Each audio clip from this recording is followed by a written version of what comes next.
और जो लोग अपने आप को हिंदू कहते हैं वो 24 घंटा हिंसा हिंसा हिंसा, नफरत नफरत नफरत, असत्य सत्य असत्य।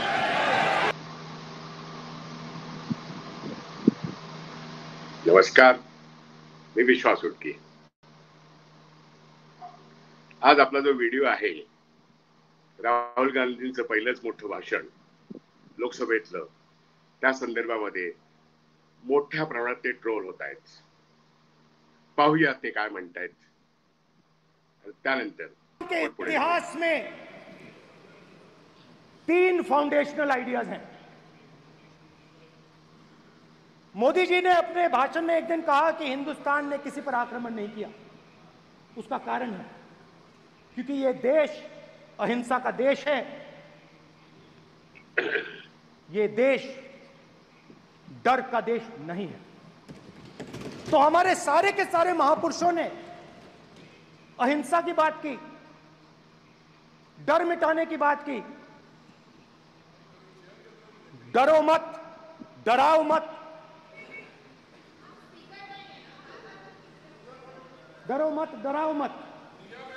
और दूसरी तरफ शिव जी कहते हैं डरो मत, डराओ मत, अभय मुद्रा दिखाते हैं, अहिंसा की बात करते हैं, त्रिशूल को जमीन में गाड़ देते हैं। और जो लोग अपने आप को हिंदू कहते हैं वो 24 घंटा हिंसा हिंसा हिंसा, नफरत नफरत नफरत, असत्य सत्य असत्य।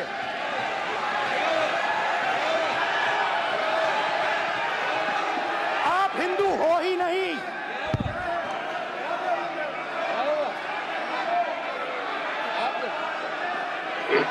Just get me that picture of Shiva. Inside Speaker's office. Hindu धर्म में साफ लिखा है, सत्य के साथ खड़ा होना चाहिए, सत्य से पीछे नहीं हटना चाहिए, सत्य से नहीं डरना चाहिए। अहिंसा हमारा प्रतीक है। अभय मुद्रा, ऐसे कीजिए, अभय मुद्रा।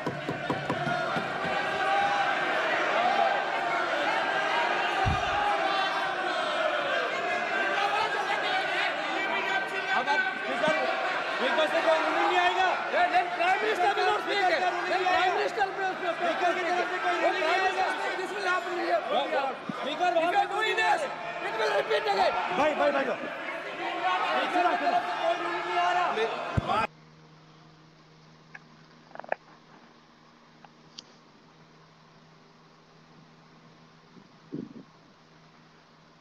आपण दोन्ही व्हिडिओ पाहिलेत।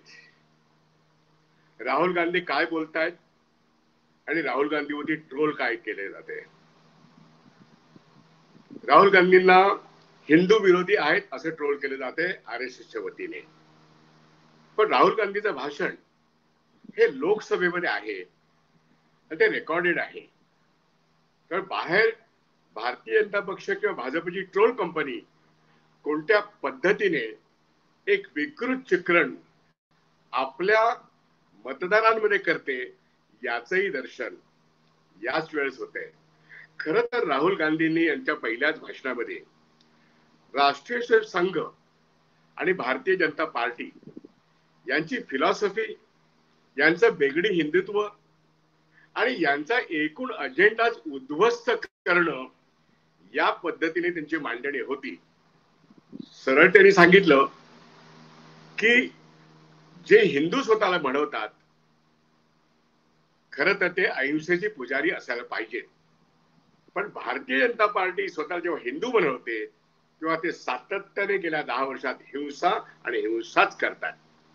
आणि म्हणून त्यांनी राम मंदिराचं उदाहरण दिलं। 22 जानेवारीला नरेंद्र मोदींनी राम मंदिराचा मोठा इव्हेंट केला। खरं तर राम हा अनेक हिंदूंचा अर्थातच देव आहे, विशेष करून उत्तर भारतामध्ये। आणि ही जी काही देवाची संकल्पना आहे, ही राम हा आदर्श पुरुष आहे, एक आदर्श राजा आहे आणि रामराज्याची कल्पना आहे ती तो पाळणारा आहे। आणि म्हणून तो एक देवत्वाला गेलेला एक आदर्श पुरुष पण आहे। लोकांच्या मनात रामाविषयी ही कल्पना जी आहे ती घरोघरी आहे आणि रामाची देवळं अक्षरशः हजारोनी या देशात आहेत आणि भारताच्या विविध प्रांतात आहेत. पण तरी मंदिर वही बिना बनाएंगे असं म्हणत बाबरी मशिदीच्या ठिकाणीच राम मंदिर होतं असं सांगत 93 साली बाबरी मशीद पण 92 साली बाबरी मशीद पाडली आणि त्याच ठिकाणी राम मंदिर आम्ही निर्माण केलं. हा जो एक पॉलिटिकल अजेंडा होता भारतीय जनता पक्षाचा, हा अजेंडा पूर्ण करताना राम मंदिराच्या निर्मितीमध्ये आता आपण बघतो राम मंदिराचं छत पण गळतंय आणि मंदिराचे पुजारी आणि शंकराचार्य हे सांगतायत ही घाई का केली. रामनवमीला त्यांनी उद्घाटन केलं असतं तर कदाचित वेगळा प्रश्न असता. पण लोकसभा इलेक्शन्स मध्ये वेगळी हिंदुत्वाचा आणि अल्पसंख्याकांच्या विरोधात प्रचार करणं म्हणजे हिंदू आणि मुसलमानचं राजकारण आणि पोलरायझेशन मतांचं हाच अजेंडा भारताचा या भारतीय भाजपचा असल्यामुळे त्यामुळे अशा तऱ्हेचा संकुचित प्रचार करणारी भारतीय जनता पक्ष याचा फुगा राहुल गांधींनी लीडर ऑफ द ऑपोजिशन म्हणून फोडलेला आहे आणि म्हणून त्यांनी सांगितलं की राम मंदिराची तुम्ही निर्मिती केली पण त्या ठिकाणी तुम्ही जे व्यवसाय करणारे अनेक व्यावसायिकांची दुकाने पाडलीत, चक्क बुलडोजर लावलीत, हजारो घरं पाडलीत एअरपोर्ट बनवण्याकरता, कारण नरेंद्र मोदींचा हट्ट आहे, योगींचा हट्ट आहे, त्यामुळे बुलडोजर लावून घरे पाडली. राम मंदिराचा संपूर्ण परिसर हा स्वच्छ करून टाकला. सामान्य जनतेला हजारोच्या संख्येने बेघर केलं आणि त्याची कोणतीही कॉम्पेन्सेशन त्याने दिलेलं नाहीये. याचा एक प्रचंड मोठा आवाज ज्या खासदारांनी उठवला ते आता खासदार आहेत, परंतु निवडणुकीमध्ये समाजवादी पक्षाचे जे खासदार आहेत त्यांनी हा मुद्दा मांडला, लोकांनी भरभरून मतं दिली आणि ज्या ठिकाणी अयोध्येमध्ये राम मंदिर उभा आहे त्या ठिकाणी भारतीय जनता पक्षाच्या उमेदवाराला माती खावी लागलेली आहे. समाजवादी पक्षाचा माणूस त्या ठिकाणी प्रचंड मताने निवडून आलेला आहे. याचं कारण योगी आणि मोदींनी राम मंदिर उभारताना जो अत्याचार केलेला तिथल्या सामान्य जनतेवरती आणि होय राम भक्तांवरती सुद्धा, हिंदू देवळं सुद्धा कमी केली नाही, त्यांनी पाडली आहेत. केवळ मशिदींना हात लावला असं नव्हे तर मशिदी पाडल्यात, देवळं पाडली आहेत. एक राम मंदिर उभं करताना लोकांच्या व्यवसायाचा जो भाग आहे, हातगाडीवाली असतील, फेरीवाली असतील, बाजार त्यांनी उठवला आणि वस्त्या पाडलेल्या आहेत.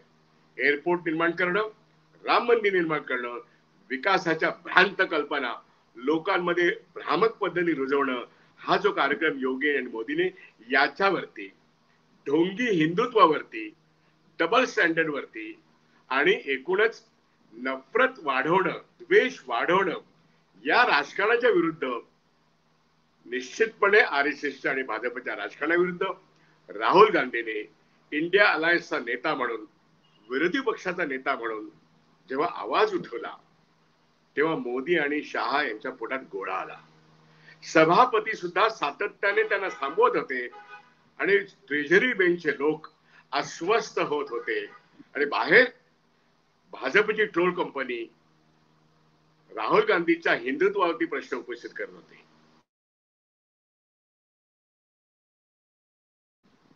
साधा फोटो दाखवला, अहिंसेचा संदेश, सामंजस्याचा संदेश, भाईचाराचा संदेश हा प्रखरपणे इंडिया अलायन्सच्या बाजूने कसा आहे आणि म्हणून लोकांनी भारतीय जनता पक्षाचा विरोध का केला आणि पराभव का केला आणि इंडिया अलायन्सला का निवडून दिलं.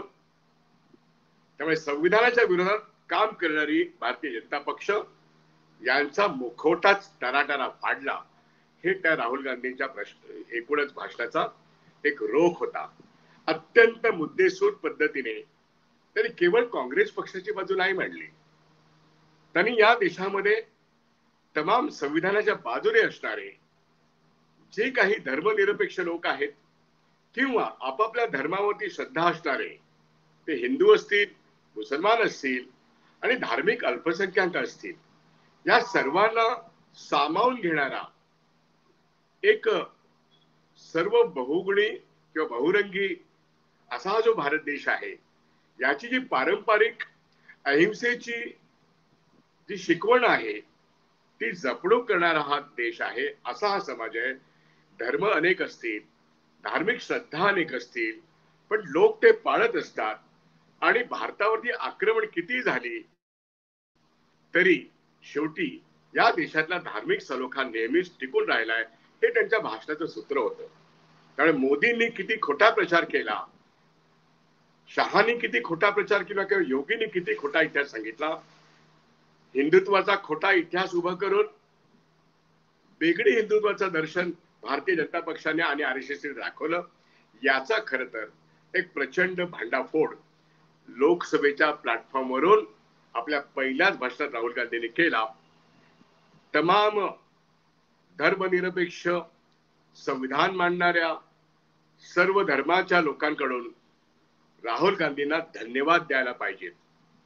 आणि हे जे काही त्यांचं आक्रमक स्वरूप आहे, हा जो काही बेगडी हिंदुत्वाचा अजेंडा त्यांनी अक्षरशः आर पार फोडून काढला, त्यामुळे मोदी आणि शहा आणि तमाम भाजप आणि बाहेरून आरएसएस आज पूर्णपणे अस्वस्थ झाले.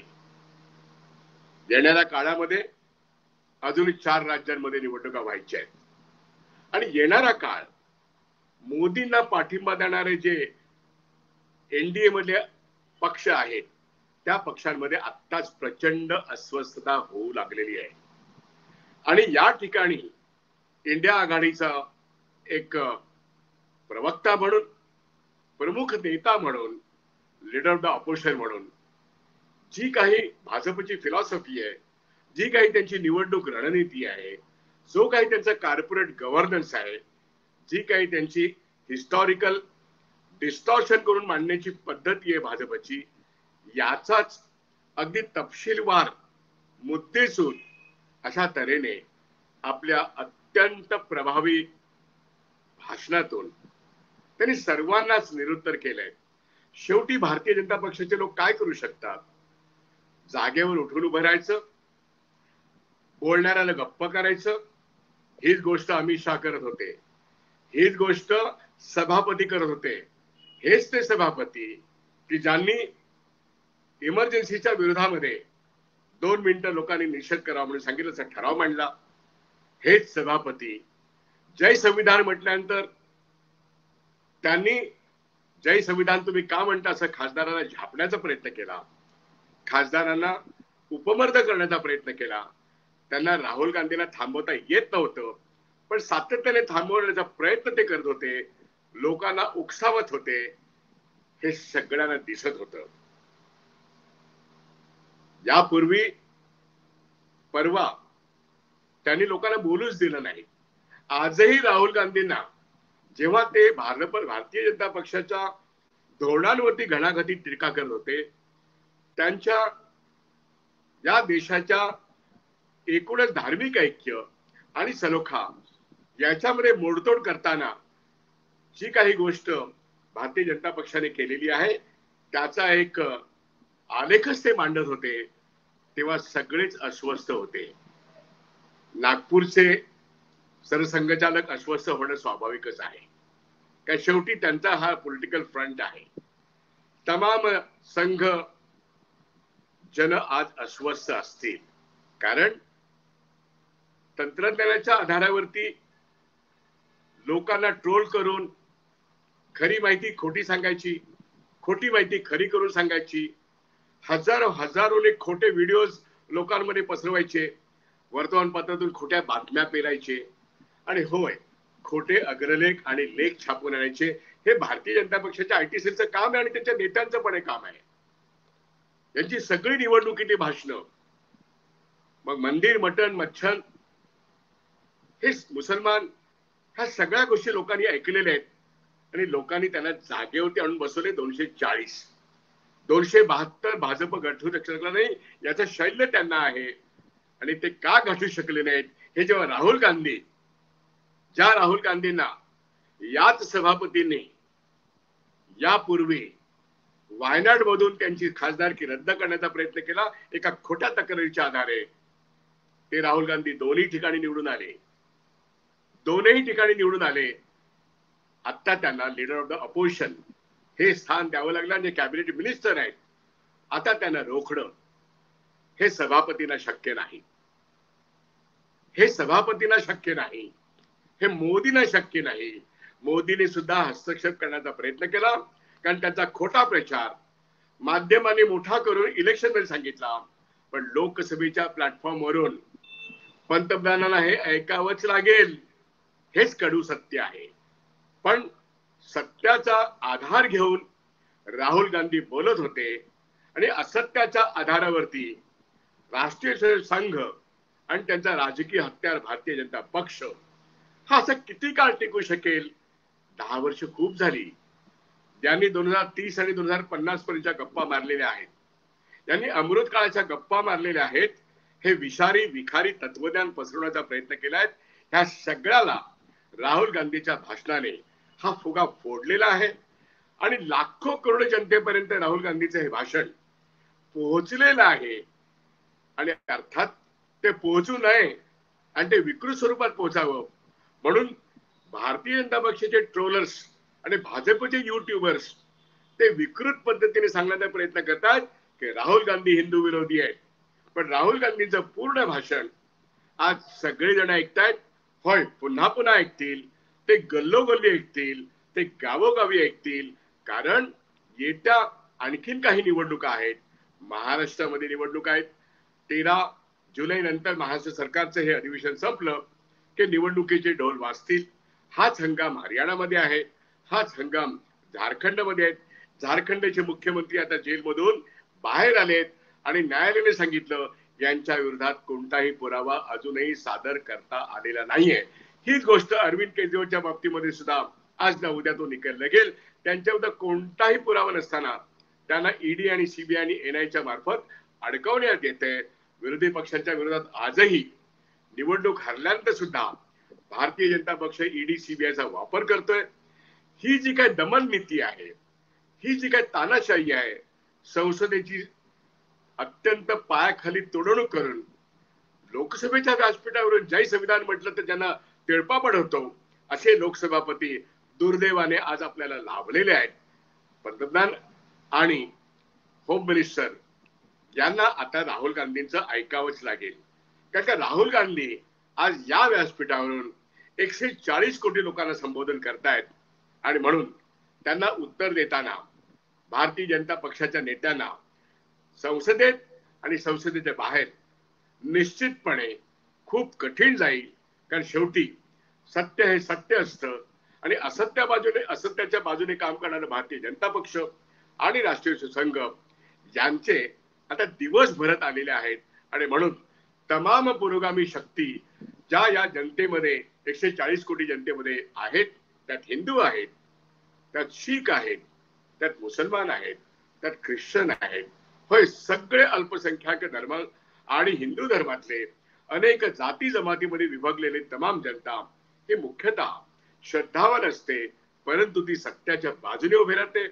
ते कष्टकरी शेतकरी सगळेजण आज राहुल गांधींच्या बाजूने त्यांच्या वक्तव्याच्या बाजूने उभे राहतील. कारण त्यांनी ज्या 2 यात्रा भारतभर म्हणजे काश्मीर ते कन्याकुमारी ते काश्मीर आणि मणिपूर ते मुंबई या यात्रेमध्ये त्यांनी जे जनतेच्या मनाचा वेध घेतलेला आहे, जनतेच्या विचारांचा जो वेध घेतला आहे, त्याचंच प्रकट भाषण म्हणजे अनुभव म्हणजे आजचं राहुल गांधीचं भाषण आहे. मी इथेच थांबतो. कोणी कितीही ट्रोल करो, राहुल गांधींना संपवण्याकरता त्यांना पप्पू ठरवून हजारो कोटी रुपये त्यांच्यावरती खर्च केले. पण हा राहुल गांधी हा एक आधुनिक तरुणांचा आणि आधुनिक विचारांचा नेता आहे आणि संपूर्णपणे धर्मनिरपेक्ष भारताची नव्याने निर्मिती करून सर्व धर्मांना समभाव, सर्व जाती जमातींना एकत्र ठेवणं आणि त्यांच्या आर्थिक उन्नती करता या देशामध्ये शांतता सलोखा राखणं आणि सत्याच्या मार्गाने न्याय मार्गाने जो या संविधानाने सांगितलेला आहे त्यातला पॉलिटिकल जस्टिस, त्यातला सोशल जस्टिस आणि त्यातला इकॉनॉमिक जस्टिस या आधारावरती आज संपूर्ण त्यांची कार्यपद्धती, विचार आणि मांडणी ही दिसते. मला असं वाटतं हे विश्वासमत हे वारंवार मी सांगतोय की राहुल गांधी आज लीडर ऑफ द ऑपोजिशन झालेत. त्यांना एक मोठी जबाबदारी आहे, ते पार पाडतायत.